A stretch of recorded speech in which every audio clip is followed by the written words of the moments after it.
Video yang merekam seorang nenek berusia 64 tahun bernama Risma Siahaan ditangkap tim bidang tindak pidana khusus, Kejari Medan pada 17 April 2025 viral di media sosial.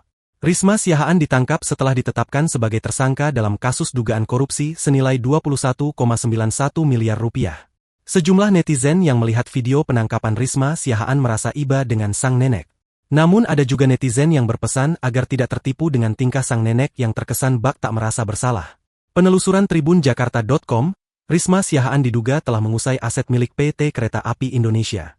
Aset yang dimaksud adalah lahan dan gedung di Jalan Sutomo nomor 11, Kota Medan. Sebelumnya gedung tersebut merupakan rumah dinas PT KAI, dan diduga dikuasai secara hukum oleh Risma Siahaan untuk kepentingan pribadi.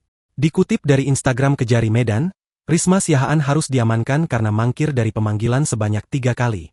Karena tidak kooperatif, maka Kejari Medan mengeluarkan surat perintah penangkapan terhadap Risma Siahaan alias RS. Meski sudah dibacakan surat penetapan tersangka dan surat perintah, RS tetap melakukan penolakan.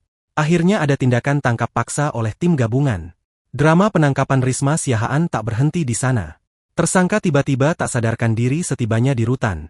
Namun saat tim medis dari RSUD Dr. Pringadi Medan memeriksa, tidak ada kondisi medis serius. Kondisi Risma Siahaan dinyatakan sehat. Risma Siahaan disebut hanya berpura-pura tak sadarkan diri.